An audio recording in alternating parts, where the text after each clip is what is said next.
G'day and welcome to another equipment review video. Today we're going to be covering our saltwater mixing station. There's much debate online whether natural seawater or mixing your own salt water is the best option. In our case, we find that mixing our own salt allows us to have water at our disposal, and I believe this would be a godsend if any issues went wrong with your tank. As you can see here, we have 3 barrels. These barrels are 220 litres each. These 2 barrels over here are used for storing RO water, and this barrel here is used for mixing and storing our salt water. If we come around this side here,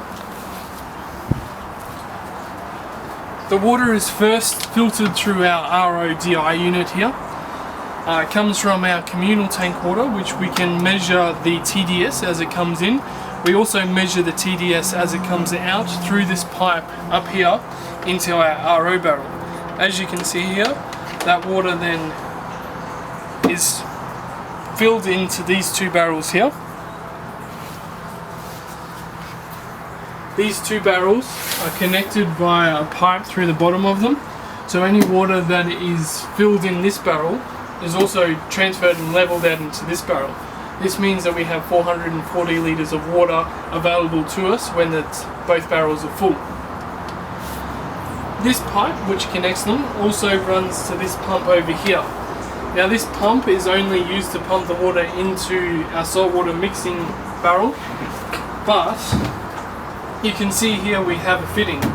This fitting here is used for filling up containers such as this one. The water is gravity fed as the barrels are much higher than this, which means we don't have to turn on that pump to fill up barrels or drums. This pipe here also runs up into the saltwater barrel, so when we need to fill up the saltwater barrel, we turn on this pump and open this valve, which then comes into here. At the moment we've got this barrel full, ready for mixing salt, so I'll show you very quickly how we mix our salt. We have a hole in the top of the lid here, which allows us to very easily put in a funnel here and then put the salt into the barrel. As you can see here, this cup is a fair amount of salt. We've worked out that to fill the barrel, or to get the correct salinity, we need 13 of these cups. So we simply pour this into here and allow it to mix. So how we mix it is using this pump down here. This pump runs from the bottom of our salt water mixing barrel around here and then up this pipe. As you can see, this valve is open as the pump is mixing the water through this barrel. The pipe then runs to approximately down here, which means that the salt is stirred up off the bottom and mixed throughout the barrel. Once we've put the salt in the barrel, they say to allow it to mix for about 4 hours. In an emergency case, we would definitely only allow it to mix for approximately 4 hours, but in most cases we let it mix for about 24 hours or even longer until when it's needed. On the top here, if we ever need to take the lid of this barrel off, we have a union here. As this pump is running 24 hours a day almost, we want to ensure that these pipes are nice and secure and won't come off. So the union here is to undo that and take off the lid.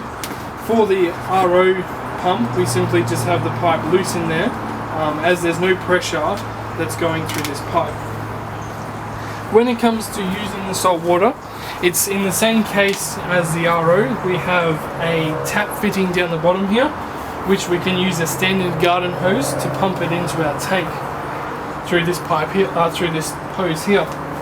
We can also, in the same case as the RO, take off this fitting and put it into any containers.